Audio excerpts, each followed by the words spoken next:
Okay, good morning. Thank you for joining us today. My name is Nicole Galicchio. I'm the COO and integrator at Turning Point HCM. Our topic today will surround the current risks you may be facing as a business owner and how to start to worry a bit less. I also have Rick Marr. He is the CEO of Turning Point HCM on the call with me today. He'll discuss at the end of our presentation some current issues that he is facing, the risks that he is dealing with, and how he is coping with them. There will be time for a Q&A session directly following the conclusion of this presentation.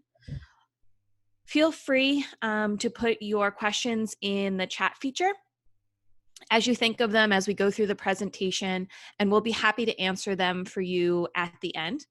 The intention is for this presentation to last about 20-25 minutes.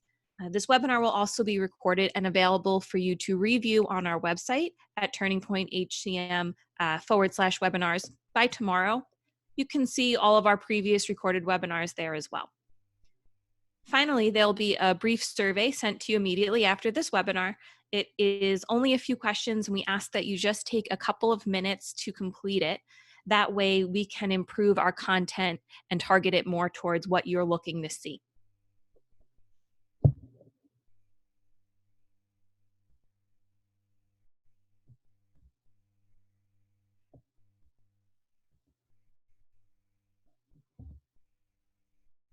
Now, talking about the current turning points in small business and the economy at the moment requires this need to prepare for short and long-term tasks that we have ahead of us, challenges that we're going to face, and that has never been more important than right now. Right now, it is near impossible not to worry as a business owner. So the purpose of this webinar is to discuss some risks that you may be currently facing and how to mitigate those risks. Mitigating these risks will help with stress management. The unknown is often what worries business owners, and truly for good reason. Having a plan always reduces stress and anxiety. Anytime we face the unknown, it's scary. However, it's a great time to start writing the next chapter. Change the rules of the game and ultimately set a new course for your business. Many people have been following Mark Cuban of Shark Tank and the Dallas Mavericks. Every day he's talking about entrepreneurship and how the next great business will be conceived during this terrible time. What he is talking about is identifying risks and mitigating it so that your business can grow and be that next great company. Understand that you should identify all these risks and prepare for them to put an end to thinking, that's not going to work for us. That's not how we do things. All of these things took vision, right? All of these great companies take courage, and they were born from failures and new turning points. So let's discuss some of the risks that you may be facing right now. It's important to discuss and brainstorm on your company's risks. Many risks that small businesses are facing are all similar, but each individual company is unique. And when we face subtle differences in their risks and risk factors, it's important to take time to recognize your own risks and write them down. Make sure they are front of face and front of mind. This is a great time for an SWOT analysis. We've all heard this before: strengths, weaknesses, opportunities, and threats. Which is why it's such a great time for entrepreneurs to do this. Think about how many times we have said, if we only had more time. Well, here it is. You have that time right now. Also think how you conducted business prior to March 15th. Think about all the assumptions you made about pricing, product, market, sales, value propositions, client service, and all these other assumptions you may have made to build your business. Are those assumptions still valid today? What risks are you doing that you didn't do before? There's an old saying that many of us may have heard throughout our lifetimes. If you do what you do, you'll get what you get. Meaning if you don't change, you won't grow. This is a new world, and now it's time to think about new possibilities. There may be opportunities to mitigate your risk by using new technologies, marketing to a new audience, expanding to a different region. And there may be new lines, products that make sense now to bolt into your business. I'm a big preparer.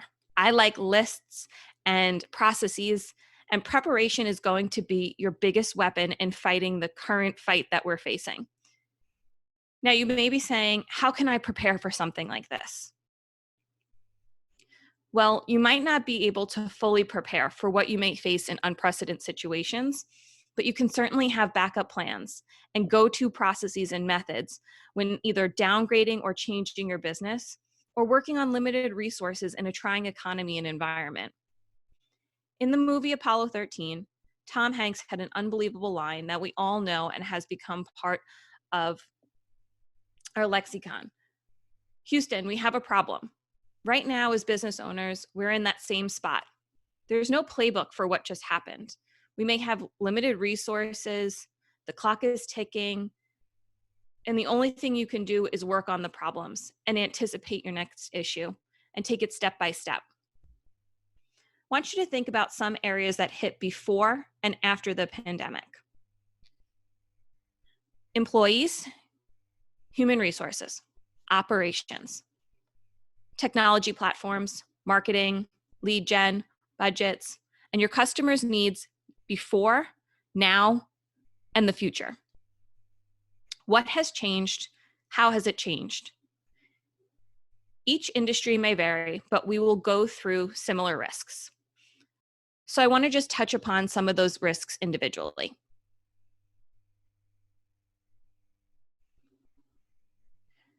Human resources. I would say 99% of us have employees, whether it's one other employee or it's 1,000 employees. You're facing a risk from your employees working at home.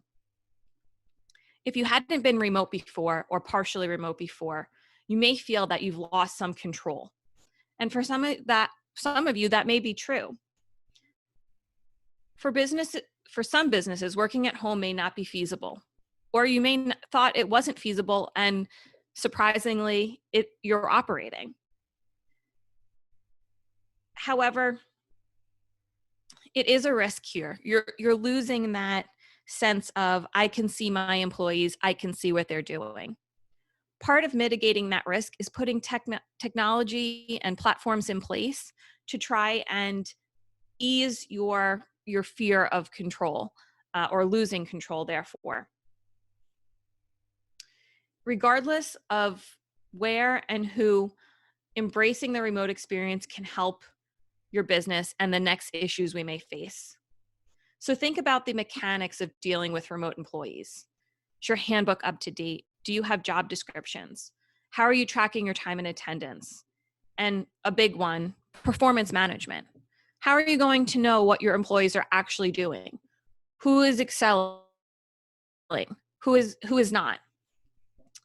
Another risk you may face may be employee claims and lawsuits. There's plenty of evidence that when employees are nervous at their job, there's an increase of incidents of workman's comp claims, disability, and leave claims. It's natural that they are nervous as well, and they may feel like there is no other option. So, are you prepared to fight these types of claims? Do you have the resources to defend yourselves? It's a good starting point to at least think about these things. Know that they're possible and put a plan in place to prepare yourself. Recruiting. Recruiting is often very dreaded. I hear a lot of business owners complain about the cost of hiring, a bad hire. So what's going to happen for your company when things turn around for you? And now all of a sudden you have a need to recruit 10 more employees. You should be preparing and thinking about that now. This is one risk that should be avoided in the future. especially when you're starting a new path. Think about how you onboard employees. Make sure it's seamless. You have time now, if you don't have those processes in place, to put them in place. Lastly, I want to talk about your current employees. Once you identify the direction that your business is going, are the people that were with you before going to be with you in the future? I think this is a tremendous question to ask yourself. Put aside your loyalty, your appreciation for what your team has done for you, and think about who is the most essential. Who is your company going to benefit from the most? Look at their performance over the past couple months prior to and what they've done now. Make the right decisions for your company and how the employees that you currently have are going to propel you forward.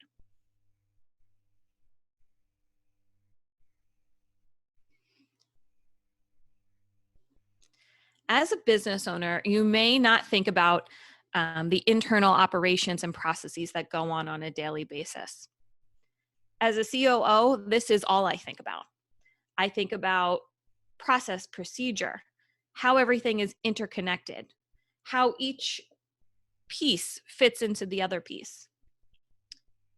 Every time a process breaks down, it either needs to be fixed or understood. It's not scalable to not fix one link in your chain. The whole chain will break. It slows down your growth and it creates a need for additional expenses, more brain power from your employees. So this puts risk in your business. I want you to think about your processes and procedures that you have now. Do you have any written down from before? How have they changed now? And how may they change in the future?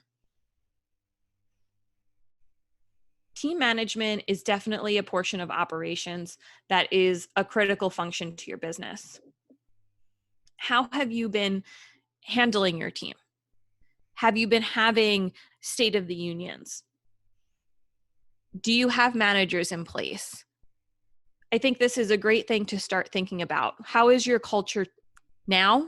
How has it changed? And how do you think your culture is going to look like in the future?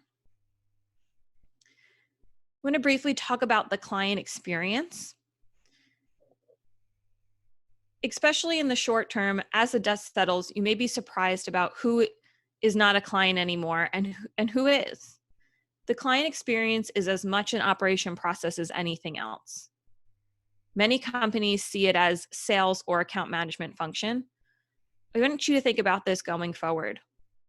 How do you onboard a client? What happens after they're onboarded? What experience do they have? Is there any way for you to make their experience during this time better? Lastly, data. Data is important at looking at the past, now, and the future. I think a lot of business owners don't take time to actually look at their data and what it's truly showing them and how to tweak their operations to go forward. I think now is a time to really take a look at what you were doing before, compare it to what's happening now, and how it may change in the future.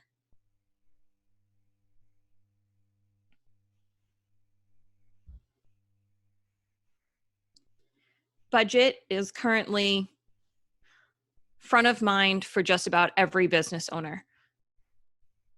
In the beginning of March, it feels like that was a million years ago. I want you to think about what your assumptions were for your budget prior to March 15th.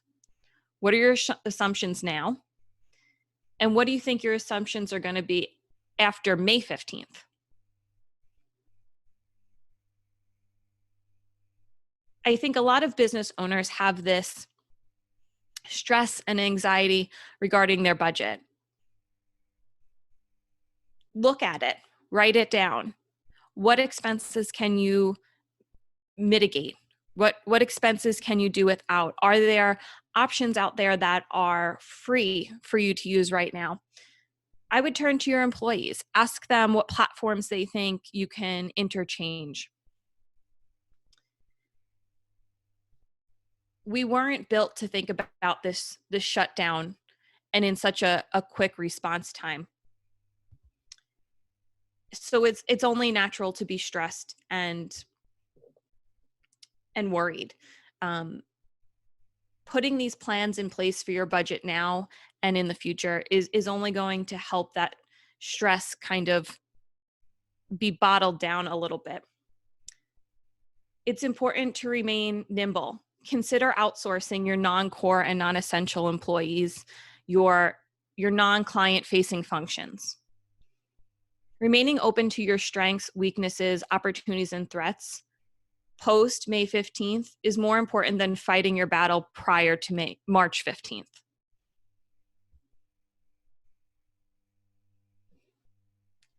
Now that we've gone over just a few of the challenges you're facing, I want you to write down other ones that you're currently facing. Make a plan. Make several plans. One that allows you to start functioning as normal. One that has modifications if, say, X, Y, and Z happen. And one that allows you to begin a new chapter in your business. Stress and anxiety are challenges people face much too frequently under normal circumstances. Throw a countrywide pandemic into the mix and things go haywire. An article in Psychology Today was written in response to the mass population feeling overwhelmed and out of control in light of these major changes. Many psychologists were interviewed and created a list of 8 factors that are contributing to our near constant anxiety, especially as business owners. If I haven't said it enough in this presentation, loss of control of your budget, your operations, your employees. It is very difficult.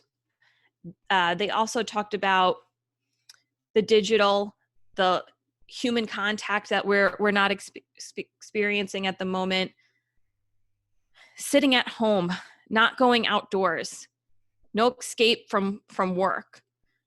It is very difficult when you work from home to separate your work, your personal life, especially if you're stuck in the same square footage all the time.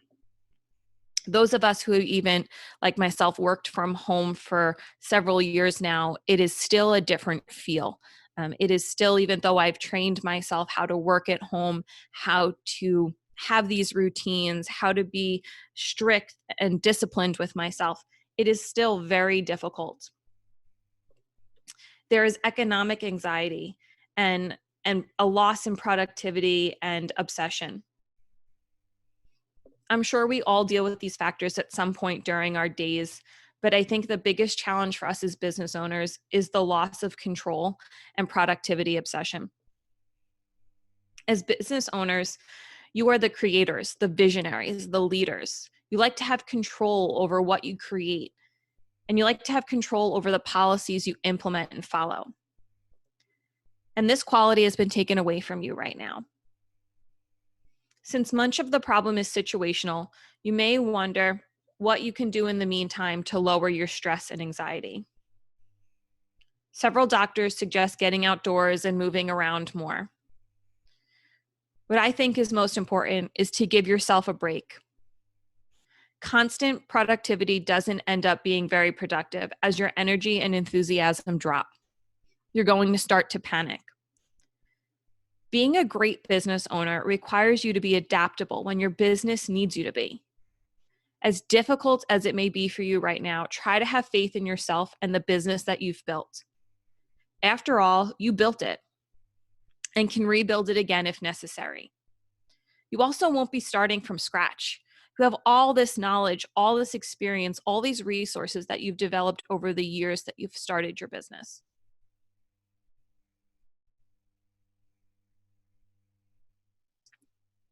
Before I move on to introducing our CEO, Rick Marr, I wanted to quickly discuss just some coping strategies. Being in isolation and quarantine make you feel very lonely. On top of that, you may feel like you're not in control of your emotions and somehow you're doing wrong. This is 100% not true. You're not alone in this. This is the topic of almost every conversation. There are hundreds, thousands of papers, articles, books, people talking about this right now, and tons of research being conducted through all of this. So you are absolutely not alone. But how do we cope with these feelings?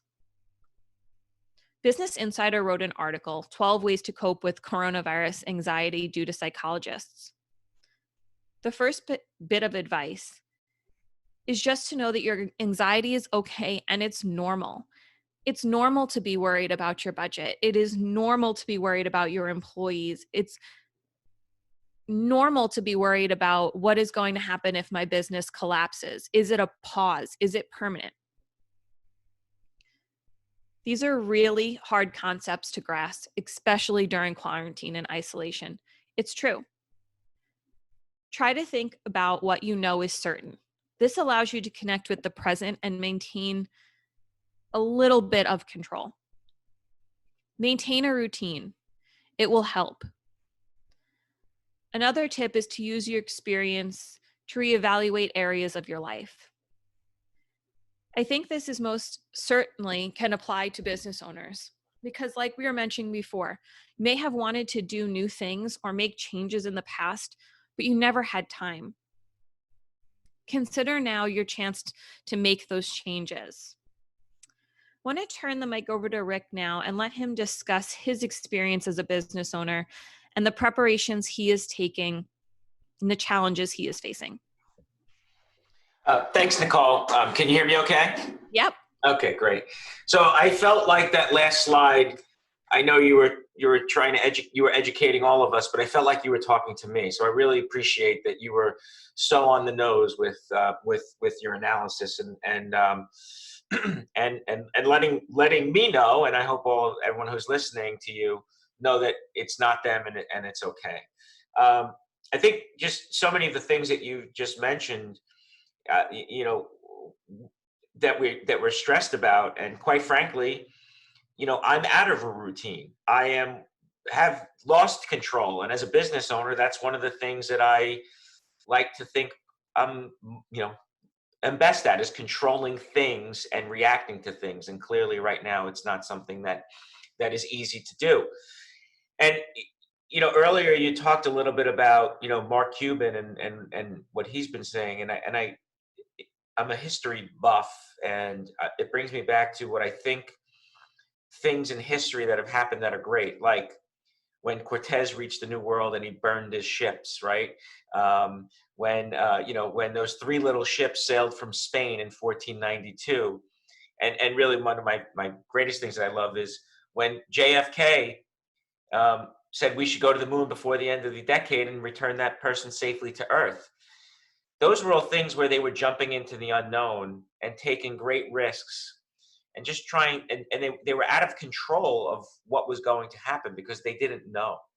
So I like to think of myself in those examples.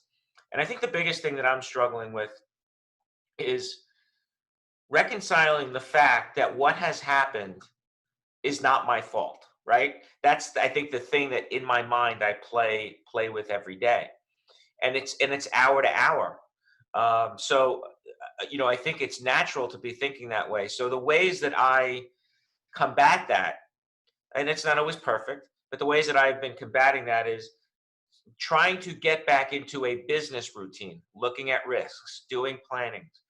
Excuse me. One of the things I love to do the most are create spreadsheets. You know, modeling assumptions.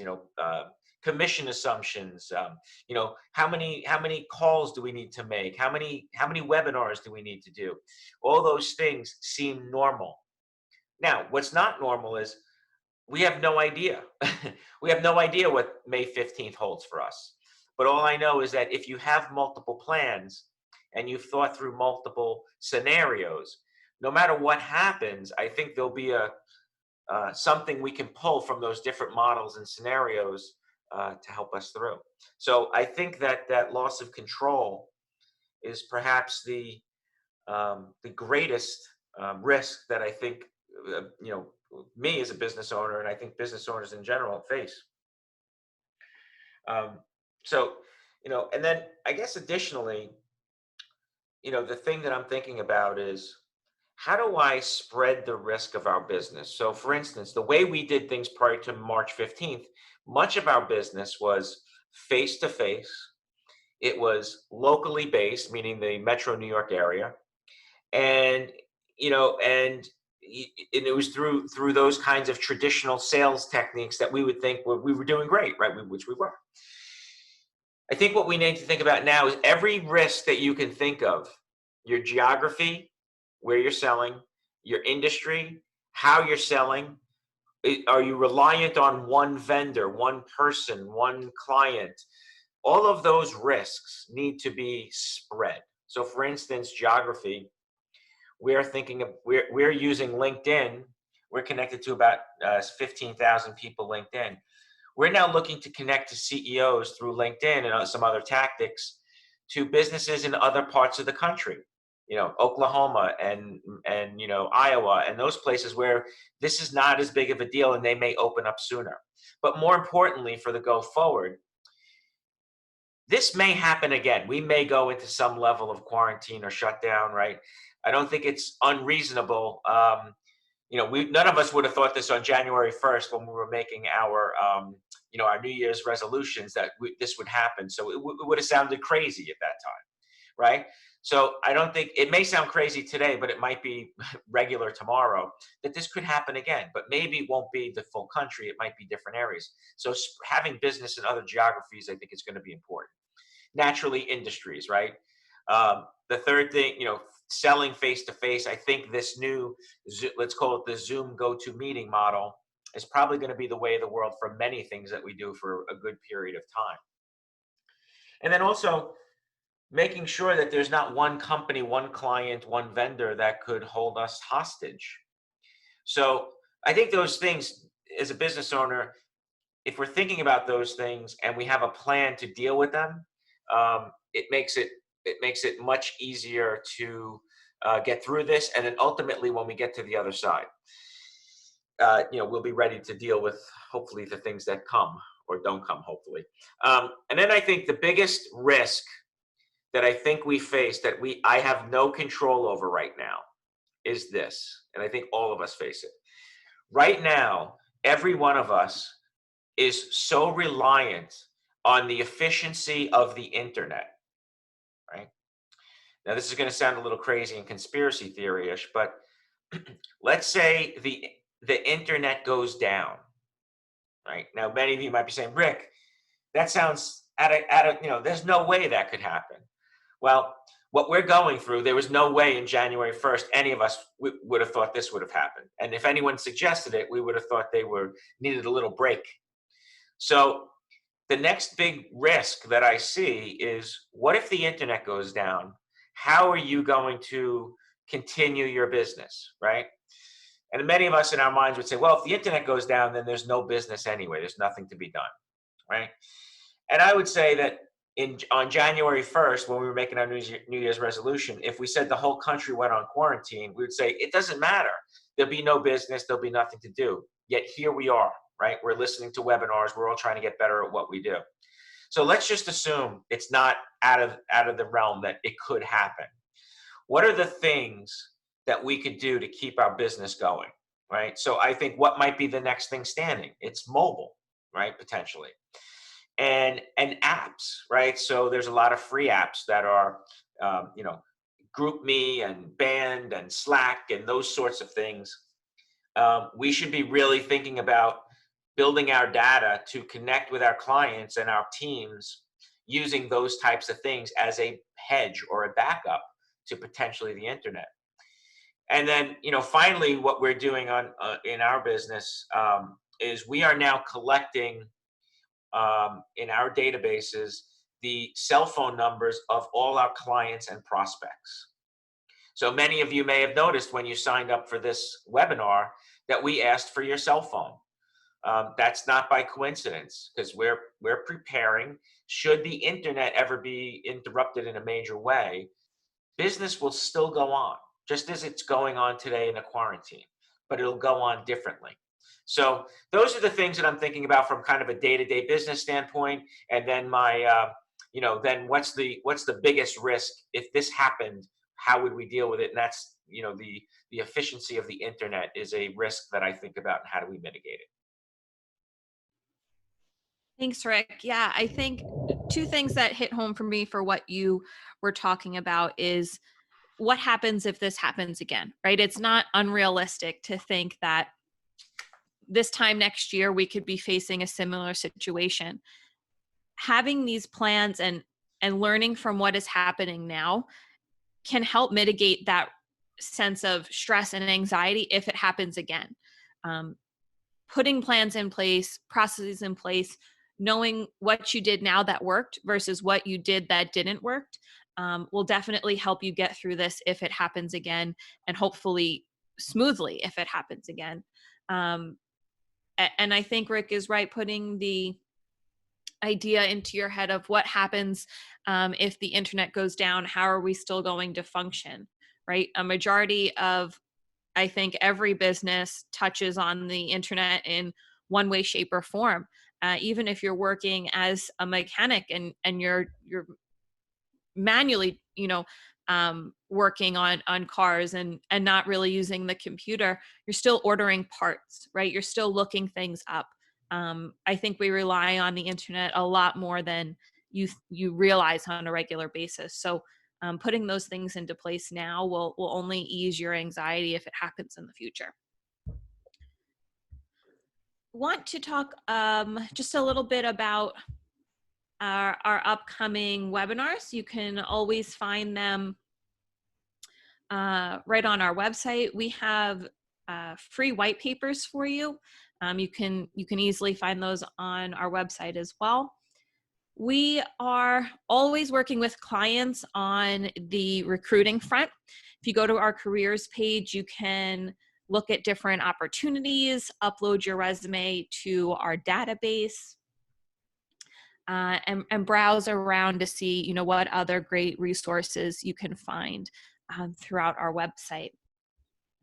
We're also, like I said, going to send around that questionnaire. We would love to know what other topics you would like us to talk about that, you just need to gain a little bit more knowledge on, and that it may help other business owners as well. So I want to answer any questions that you have for either Rick or I. Let me take a look. You can answer in the question and answer section of the chat feature. So Sue is asking how Rick and I are personally dealing with the anxiety. Personally, I am trying to stick to my routines that I was doing beforehand working from home. I, have a designated office with a closed door that is where my work environment is. It is completely separate from my personal life, and it has helped me in the past and is certainly helping me now. Also, I'm a big yoga advocate. It definitely helps ease anxiety and stress. So those are the two things that I think are helping me a lot in this time, and really relying on my operations and processes. It makes me feel in control in an uncontrollable time. Rick, how do you think that you're coping? What coping mechanisms are you using at this time? So I wear my heart on my sleeve. That's always been my nature. And one of the worst things, both my family knows and Nicole knows, that happens to me is when I feel out of control or anxious, I go. Meaning my mind goes, I start doing things, right? And not always in the most thought through manner. But doing things makes me feel better, but it makes those around me feel worse. So, for instance, I'll start going, we're gonna sell this way, we're gonna do this webinar, we're gonna call this person, we're gonna do these things. So my feeling is it's better to do something than nothing. But at times when it's stressful and that's my fallback position, that can create other stresses on those around me. So the way that I deal with that best is I just need those around me to say, Rick, rein it in a little bit. I go, I got it, because I know that's how I operate. So what I do from a business perspective, and I mentioned it earlier, is I build models. I build spreadsheets, right? I love numbers. So I do those, not because I know that they're right, but A, it helps me think, B, it calms me down, and C, it gives me the tools so that no matter what happens, I've at least, maybe I've thought about what, when it happens, maybe I thought about it in the past by building one of these models. So that's kind of how I'm dealing with it. Yeah, Rick, I think it's also an integral part of the company that you've built that you have balances, right? You have these DISC behavioral styles that balance each other out. And I think that's important. And I think a lot of business owners may not have had that implemented before this all happened, where they have a visionary, they have an integrator that balance out and have, it eases, I think, that anxiety when one is stressed, the other, deals with it in another way and can ease some of those anxieties. Yeah, I think you just opened a great topic, and I just want to comment on a couple of things you said globally there. So Nicole mentioned DISC. So we use DISC, which is a behavioral driven thing, and we use it dramatically throughout our business. And we're just big believers in self-awareness is perhaps one of the greatest gifts. And our positions are built so that our DISC profile puts us in those types of positions to do those things. As you'll notice, my title is CEO and Visionary, right? And Nicole's is COO and Integrator, right? Those are not necessarily descriptions of our job title, but rather they are indicators of our behaviors, right? So I think that's very important. And I think that when you have that self-awareness, or let's call it business awareness, rather, all of us, it helps us put teams in place that can balance us, because I find, as I mentioned earlier, I have a natural, when stress is on me, and I think when stress is on everyone, they fall back to their natural, comfortable position. In mine, it was, I described just doing stuff, right? For good, bad, or indifferent, I do stuff. Meaning I think and I come up with new ideas. Half of them are not good, right? Nicole mentioned she goes to a place where she follows process and routine, right? So the integrator and the visionary, they kind of balance each other, and that's why those titles are there, not because of what they do, those two positions, but rather a descriptor of their behavioral style. And I think it's comforting to know that when you have people on your teams that, much like a puzzle or a Lego, they kind of connect. They just seem to connect a certain way, and it seems to be right when that connection is there. And it's because of those different behavioral styles. Yeah. Melissa, you are very welcome. I see your comment. We hope that you found this webinar valuable, and that you have several takeaways as to how to ease your anxiety and your stresses, and that you're not alone. Rick, do you have any last minute comments before? No, I think that we're going to we do these things a couple of times a week on various topics, so please look out for future invitations. This is our new way forward for the time being, and we'd love to have you all on again. And please invite anyone you think would be interested in the topics that we have upcoming. And thank you. Thank you, everyone.